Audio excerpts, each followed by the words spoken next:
Hi hello ಎಲ್ರಿಗೂ ನಮಸ್ತೆ ಸ್ನೇಹಿತರೆ ಇವತ್ತು ನಾವು ಶ್ರೀ ಘಾಟಿ ಕ್ಷೇತ್ರ ಘಾಟಿ ಸುಬ್ರಹ್ಮಣ್ಯ ಸ್ವಾಮಿ ದೇವಸ್ಥಾನಕ್ಕೆ ಹೋಗಿ ನಾಗರು ಮಾಡ್ಕೊಂಬರ್ಬೇಕು ಅಂತ ಎಲ್ಲ ಮಾತಾಡಿದ್ರು ಮನೇಲಿ. ನಾವು ವರ್ಷ ಹೋಗಿ ಪೂಜೆ ಮಾಡ್ಕೊಂಬರ್ತೀವಿ ಘಾಟಿನಲ್ಲಿ. ಇವತ್ತು ಹೋಗ್ತಾಯಿದ್ವಿ, ಮೊನ್ನೆ ಹೋಗ್ಬೇಕಾಯ್ತು, ಜಾತ್ರೆ ದಿನ ಫುಲ್ ರಶ್ ಇರುತ್ತೆ ಅಂದ್ಬಿಟ್ಟು ಮಾಡೋಕ್ಕಾಗಿಲ್ಲ. ಪೂಜೆ ಹೋಗಿ ಬಂದಿದ್ವಿ, ವಿಡಿಯೋ ಹಾಕಿದ್ದೆ ನೋಡಿರ್ತೀರಿ. ಇವತ್ತು ಮಾಡ್ಕೊಂಬರ್ದೇ ಬಿಡೋಣ ಅಂದ್ಬಿಟ್ಟು ಇವತ್ತೆಲ್ಲ ಫ್ಯಾಮಿಲಿ ಹೊರಟ್ಬಿಟ್ವಿ. ದೇವಸ್ಥಾನ ಹತ್ರ ಬಂತು, ನೋಡ್ತಾ ಇದ್ದೀರಾ ನೀವು. ಗಾಡಿ ಪಾರ್ಕ್ ಮಾಡಿಬಿಟ್ಟು ಮತ್ತೆ ದೇವಸ್ಥಾನ ಕಡೆ ಹೊರಟ್ವಿ. ನಾವು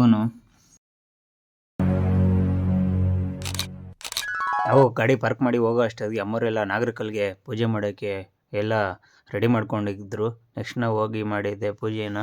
ಆಮೇಲೆ ಹೂವು ಎಲ್ಲ ಇಟ್ಟು ಹಾಲು ಹಾಕಿ ಮತ್ತು ಇಲ್ಲೇ ಪಕ್ಕದಲ್ಲಿ ಪೂಜೆ ಮಾಡಿ ನೋಡಿ ಸ್ನೇಹಿತರೆ. ಇಲ್ಲಿ ನೋಡಿ, ಇದು ಶನೇಶ್ವರ ಸ್ವಾಮಿ ದೇವಸ್ಥಾನ. ನೀವು ಬಂದಾಗ ನೋಡಿರ್ತೀರ.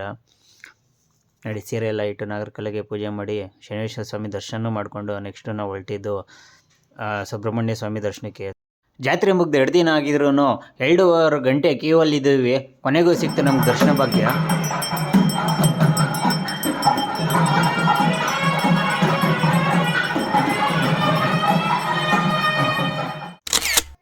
ದರ್ಶನ ಮುಗಿಸ್ಕೊಂಡು ನೆಕ್ಸ್ಟ್ ನಾವು ಬಂದಿದ್ದು ಅನ್ನಪ್ರಸಾದ ಕೌಂಟ್ರ್ ಕಡೆ ಸ್ನೇಹಿತರೆ. ಅಲ್ಲೂ ತುಂಬ ರಶ್ ಇತ್ತು ನೋಡಿ. ಕೆಳಗಡೆ ಎಲ್ಲ ದರ್ಶನಕ್ಕೆ ಲೈನ್ ನಿಂತಿರೋರು. ಗರ್ಭಗುಡಿ ಸುತ್ತ ದೇವರ ಮೆರವಣಿಗೆ ಹೋಗ್ತಿದೆ.